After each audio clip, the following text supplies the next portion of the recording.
Based on what Dejounte Murray said in his introductory press conference yesterday, he might be the most important trade the Pelicans have ever made. I'll tell you why you should be excited about what he said and what he's going to look like on this team next year in today's episode of Locked On Pelicans. Let's go.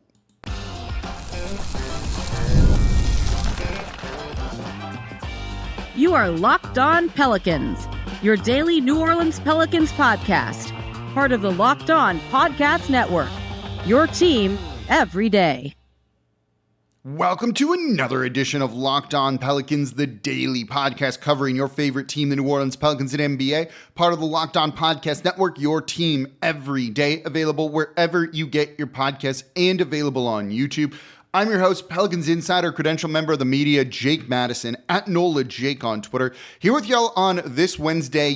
Just yesterday, Dejounte Murray was introduced at his introductory press conference. And look, you talk about winning a press conference. Dejounte Murray did it in this one, answering every question you might have had. And there are three themes that kind of came to the forefront in my mind when I was listening to what he was saying. And the first was making his teammates better. We're going to look at how he will do that in today's episode of Locked On Pelicans. Him in clutch situations. Can he help this team in their bad clutch record last season? Maybe, but also maybe not. There's something that's concerning about that, and I'll tell you what it is. And then just his leadership in general really comes across. We're going to break it all down in today's episode of Locked On Pelicans. And of course, thank you for making Locked On Pelicans your first listen today and every day. We're here Monday through Friday, the #1 Pelicans podcast covering everything you want to know about this team. So please subscribe wherever you get your podcast. Join over 10,000 Pelicans fans on YouTube as well. Today's episode is brought to you by Game Time. Download the Game Time app, create an account, and use code LOCKEDONNBA for $20 off your first purchase. Terms apply. And become an everydayer. That means you listen Monday through Friday, every single day, to Locked On Pelicans. If you're an everydayer, let me know in the comments down below. We'll also get into some BI trade stuff throughout the show here because of the way Brandon Ingram was referenced during this press conference too. I don't think we need to read too much into that. But let's start with Dejounte Murray because this show is going to be about him. You know, coming away from this press conference, and this sounds a little bit hyperbolic, but I feel pretty comfortable saying it. You know, trading for him might be the biggest trade that this Pelicans team has ever made. Part of that is because, and that's above DeMarcus Cousins, other moves that they've made too. Part of that is, look, every single year since they've drafted Anthony Davis has been the most pivotal year, the most important offseason for the Pelicans. This year is kind of no different, right? When you're kind of perpetually in like win now mode, it feels that way. And even the year they weren't going to be competitive, they needed to get that offseason right because they were trying to trade away Anthony Davis. So this year's no different. The most pivotal, important year, I think. And bringing in Murray and the things that he can do for this team really, I think, is going to help things significantly. So let's break that down. It comes into three parts. And the first is this guy's going to make his teammates better, just simply on the court with his passing and the assist numbers that he does. You know, last year, in the past 2 years in Atlanta, it was a weird 2-year stretch for him. He was sharing the backcourt with another really high usage guy in Trae Young. And they really just didn't mix. And so trying to kind of parse his numbers, what makes sense, what's true, what's real, can be a little bit tough. But he's going to be the starting point guard for this Pelicans team. Simple as that, right? So let's look at his time just playing point guard. Him basically without Trae Young. And when you look at him and Trae Young on the court together, they had a negative net rating for the Atlanta Hawks last year. When it was just Murray on the court without Trae Young, the numbers were good. They had a positive net rating. And when you dive into it even more so, things look even better. With him at point guard last year, Atlanta had a better offensive rating. They had fewer turnovers as well than compared to those numbers, the offensive rating, the turnover percentage, with him at the shooting guard. You know, last season when he played point, he assisted on 36.2% of all made baskets when he was out there on the court. That ranked in the 93rd percentile. And if you go back another season for him playing point guard without Trae Young, right? When he was the point guard of that Atlanta Hawks team, he was in the 95th percentile of assist percentage. This is someone who knows how to find his open teammates. Now, he is not what I would call like a Luka Doncic-like passer, one of those kind of elite, shifty, crafty passers. This is a guy that's just willing to get downhill, attack, and look for opportunities to find his teammates. And he should find that plenty often here in New Orleans. Having a guard that's willing to drive, which you hadn't really seen in the past here in New Orleans, and try and create for others is going to be a great situation. CJ McCollum is going to be wide open on the perimeter, catch and shoot threat. He's going to be able to knock down those shots. Trey Murphy, same thing. Herb Jones, new number 2 on this team, is going to be doing the same thing, even because when you have Brandon Ingram, if he wants to play that role, because as of now, he's still on the team. As of now, still on the team. You have, in theory, a lot of spot-up threats because you see Dejounte Murray draw 2 to the ball when he is the primary facilitator out there. They're worried about him driving and attacking the basket, pulling up from a short mid-range opportunity, even though he needs to cut some of that out. You see that from him, and so he draws 2 to the ball. You still have Zion out there who's always going to have 2 guys on him. That means there's going to be wide open shooters. Look, when guys are that wide open and when someone else is drawing that much attention from you, you don't need the crafty wraparound behind the back passes, those type of passes where you go, how did that guy do that? You just simply need someone to make the right passes, and he is going to do that. You know, his final season with the San Antonio Spurs, where he was second in most improved, he was an all-star that year.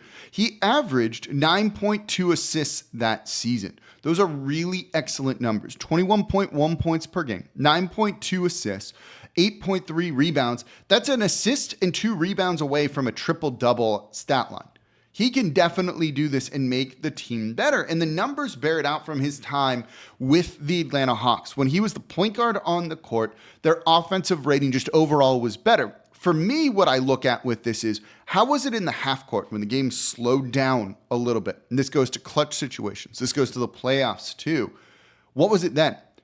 Well, good news. The offensive rating was better in the half court when he was the point guard compared to when he was the off-ball guard, the 2 guard, the shooting guard. And then the same thing in transition. And last year, splitting time with a guy like Trae Young, who's a point guard, who has the ball in his hands, you saw Dejounte Murray have 11.7, average 11.7 potential assists per game. Now, guys got to knock down the shots. Atlanta wasn't particularly good. There's also that. But 11.7 potential assists per game while he was splitting point guard duties at times. Now, he's going to split that here a little bit, but he's going to be the primary guy. You're going to see Zion Williamson used a little bit more off ball. They're going to still give him the ball and have it be a Zion-centric offense too, because in the words of Dejounte Murray, that is the franchise player, which is a great thing. More on his leadership and kind of knowing your role in the third segment of today's show. But everything with looking at his numbers means he should fit in here. You know, he's good at passing the ball. He's a good scorer. Defensively, we don't even need to spend that much time on it, but he is phenomenal in transition. He likes to get out and run. And given that he and Herb Jones basically have led the league in steals the past 3 seasons, this is a team that should be able to get out in transition and run, and he is an absolute killer in that as well. You know, at the press conference was asked, how about, of Willie Green, what's it going to look like with, Dejounte Murray and Zion Williamson in the pick and roll? And you saw Willie Green be excited about it. This team doesn't run a ton of pick and roll actions. I don't know particularly why they wouldn't necessarily trust Brandon Ingram and Zion Williamson in that. But now you have someone that's totally willing to be the pick and roll ball handler for you, with Zion setting screens and then rolling to the basket. Just imagine that kind of simplified action, right? It doesn't need to be complex. And then you have Trey Murphy, CJ McCollum, Brandon Ingram, Herb Jones, Jordan Hawkins, all those guys out there on the perimeter to knock down those wide open looks when 3-4 defenders are going to be drawn to 2 players. You're going to see Murray really open things up for other guys on the roster. I do wonder how Zion will look a little bit more off ball. We saw him struggle to adjust to that last season, but that's a problem for another day, and that's for head coach Willie Green to figure out. But as a passer, as orchestrating the offense, the numbers back up that Murray is going to make this team better, and maybe that unlocks a guy like Zion a little bit more. Maybe it unlocks Brandon Ingram, as he said, playing with a point guard. Maybe is what he needs. That's if he's on the team next season. More on that, and then clutch situations and how Murray handles those, because this team was bad at that last year. I don't know if Murray's the answer there necessarily, and I'll explain why. That's coming up here next in today's episode of Locked On Pelicans. Today's episode of Locked On Pelicans is brought to you by Game Time. It's the summer, and that means it's Major League Baseball. Getting out to the ballpark, having a drink, having some snacks, hot dogs, whatever it might be. No better feeling than that. So if you're traveling around, you want to go check out a game, you got to use my go-to ticketing app, and that's Game Time. It takes the guesswork out of buying MLB tickets. You have killer last-minute deals, the all-in pricing being up front. I love the view from your seat. You never been to the ballpark before? You want to know what your view is going to be? You can see it on the Game Time app, so there's no question that you're getting the seats that you want. But they also have more than just MLB or even NBA games during the season. They have comedy, theater, whatever it is, concerts, whatever it is you're looking for, they have it. And other ticketing apps can be tough to use. How much are you actually going to pay? You don't need to worry about any of that with Game Time. And it's always any time is the best time to buy the tickets on Game Time as well, because look, they have the Game Time guarantee. Game Time will credit you 110% of the difference if you find tickets in the same section and row for less. So take the guesswork out of buying MLB tickets with Game Time. Download the Game Time app, create an account, use code LOCKEDONNBA for $20 off your first purchase. Terms apply. Again, create an account, redeem code LOCKEDONNBA, LOCKEDONNBA for $20 off. Download Game Time today. Last minute tickets, lowest prices guaranteed.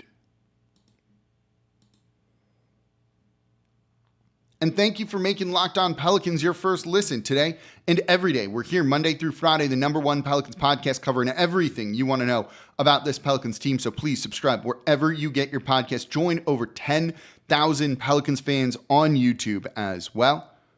And now for your second listen, Locked On Saints. Ross Jackson breaking down everything black and gold for you. He'll be out there in Irvine for training camp, which is basically around the corner. We're going to start to see some positional battles. Is Derek Carr going to be good this year? I'm getting cautiously optimistic. Ross Jackson, Locked On Saints, part of the Locked On Podcast Network, your team every day. Make them your second listen after Locked On Pelicans being your first listen. And become an everydayer of both of the shows. Listen Monday through Friday. So one of the reasons that the Pelicans brought in Dejounte Murray, and David Griffin said this at the press conference, was that he's good in clutch situations. And for a team that struggled in clutch situations last year, they need an answer to that. And as a guy that can organize the offense, but go and be a bucket too, right? He's not just a passer. In fact, he's not much of a pure point guard, in my opinion. I think he's still kind of more of a combo guard, but he plays the point guard position. You can see it with the scoring, right? 22.5 points per game. You're not just a one-dimensional guy that's orchestrating the offense. You're doing other things too. His 15 drives per game is also an important thing to look at. It's more than Brandon Ingram, less than Zion Williamson. This is a guy that can go and be a bucket. And for a team that needs to learn how to win close games, having someone that can just organize the offense out there on the court, I think is going to be an important thing. Too often in clutch situations, you've seen teams just load up on Zion Williamson, not scared of anybody else, not scared of Brandon Ingram, not scared of CJ McCollum. You know, we'll find out if they're going to be scared of Dejounte Murray, but for now, it does appear the Pelicans feel this maybe answers some of that by giving them a guy they can go to in clutch situations. So I'm going to get into the clutch numbers here because they're honestly not as good as you might think, and that is a slight bit of concern, but I'll say why I'm not actually worried about that. But clutch situations, the NBA defines these. There's a very specific set of criteria, and it's the final 5 minutes of the game, and it's the score within 5 points. Either you're up by 5 or less, or you're down by 5 or less. So basically, for 5 points you're losing in the final 5 minutes of the game, that's a clutch situation, crunch situation. Clutch and crunch are used interchangeably.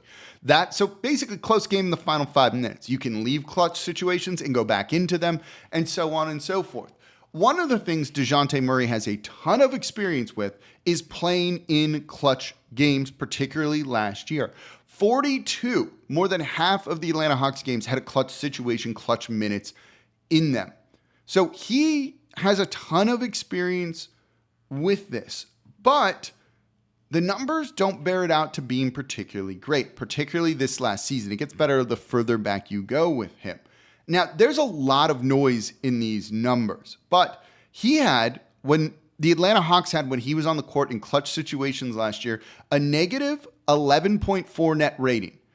A positive net rating of 6 or more is kind of required to win the NBA championship. Now, these are limited minutes, small sample size, keep that in mind, but a negative 11.4 net rating in clutch games last year, 42 of them.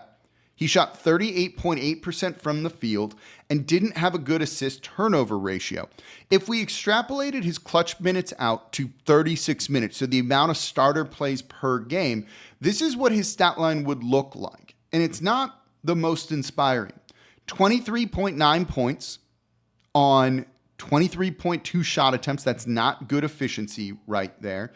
And he would have had 2.5 assists and 1.8 turnovers. That's not particularly great. Now, Atlanta wasn't good. And it takes more than just one guy to elevate a team, right? Like, that's something that's important to keep in mind. Atlanta these past 2 years has not been it. So I don't know if we want to read too much into those numbers.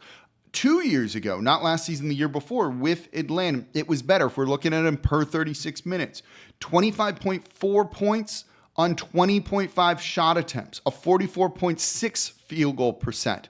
That's better. Now, his 3-point shooting in clutch situations, which he probably won't need, is under 33% the past 2 years, and a negative net rating. But again, the Hawks haven't been good, so make of that what you will. When you look at what he does, though, just overall, and this is just his general stats, as a scorer in isolation, which is what a lot of fourth quarters are in close games, your guy's just going to go and get a bucket, right?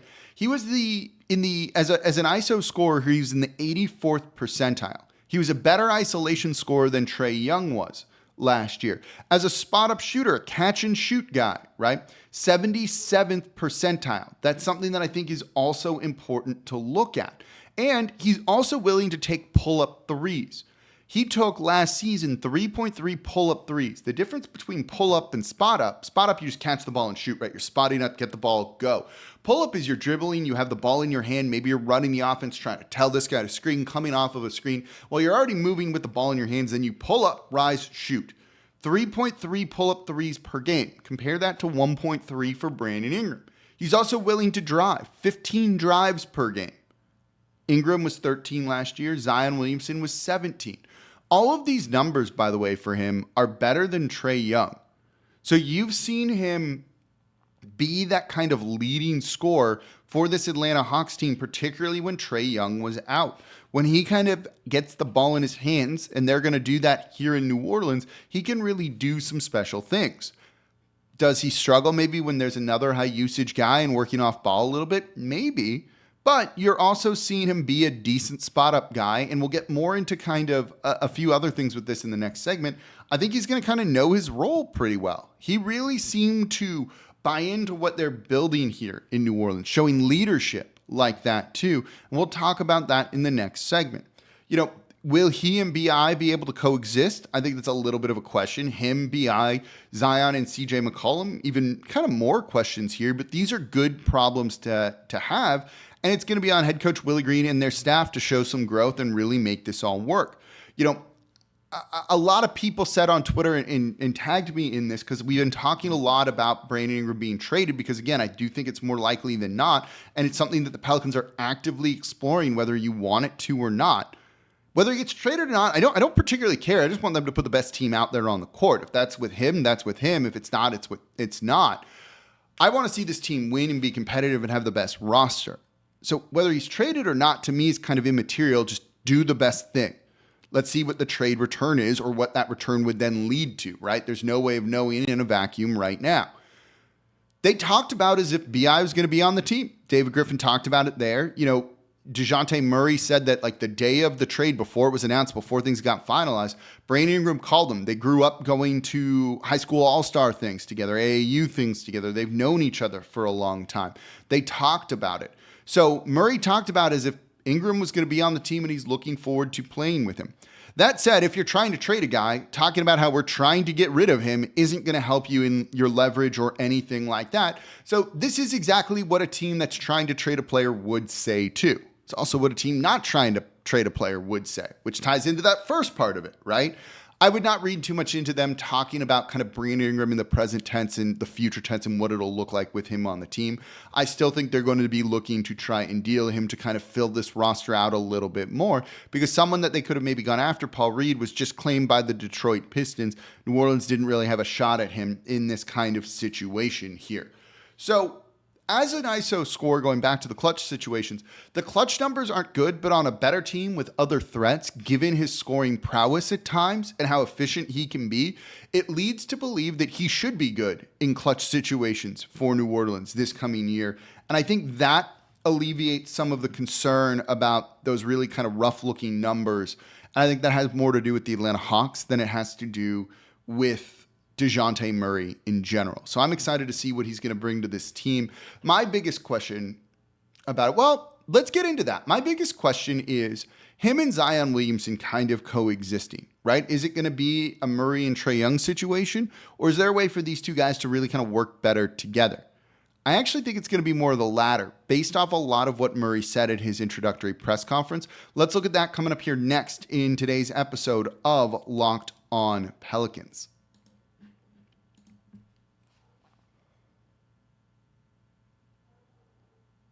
And thank you for making Locked On Pelicans your first listen today and every day. We're here Monday through Friday, the #1 Pelicans podcast, covering everything you want to know about this Pelicans team. So please subscribe wherever you get your podcast. Join over 10,000 Pelicans fans on YouTube as well.